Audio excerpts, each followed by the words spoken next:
अब मेरो सुजको लास्ट स्टेज आइसकेको छ। पछाडिबाट पुरै च्यातिसकेको छ, तर यो सुजले नै मलाई धेरै साथ दिएको छ अहिलेसम्म। यो मेरो स्पोर्ट सुज होइन, मैले नर्मलको लागि भनेर किनेको थिएँ। मैले किनेको लगभग 1.5 वर्ष भइसक्यो होला र अब यसको लास्ट स्टेज आइसक्यो। रनिङ गर्दाखेरि निस्किन्छ कि भनेर मैले च्यातेको सुजलाई टाइटली बाँधेको। मैले च्यातेको सुज देखाएर आफ्नो गरिबी देखाउन खोजेको होइन, आफू अहिले जस्तो अवस्थामा छ त्यो मात्रै मैले देखाउन खोजे हो। मसँग नभएको कुरा चाहिँ मैले सो अप गरेको छैन अहिलेसम्म। मैले यो सबै मैले आफ्नो रियल कुरा नै भनिरहेको हो।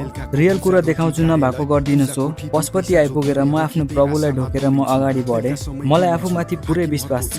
अहिलेको मेरो जुन अवस्था छ नि, यो अवस्थालाई एक न एक दिन पक्कै परिवर्तन गरेर छाड्नेछु। चाहे मैले त्यसको लागि जति दुःख गर्नु नपरोस् नि, यो सबै गर्न म तयार छु। म अहिले गरिरहेको मेहनत कहिले पनि कम गर्नेवाला छैन, बरु यो मेहनतहरूलाई अझै माथि लाने प्रयास गर्दैछु।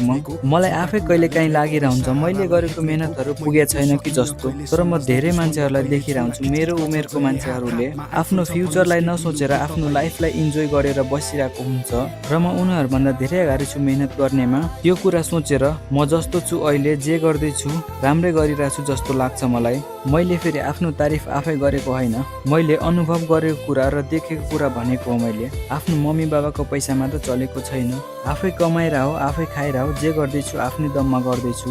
बुझ्छु मेरो फाइनेन्सियल कन्डिसन राम्रो छैन, हार पनि त मानेको छैन नि। एक न एक दिन पक्का न पक्कै केही त होला नि, सधैँभरि त यस्तै नहोला। आज राम्रो छैन, भोलि राम्रो छैन, तर आउने दिन त यस्तै नहोला, पक्कै नै पक्कै परिवर्तन होला, त्यति त विश्वास छ मलाई आफूमाथि।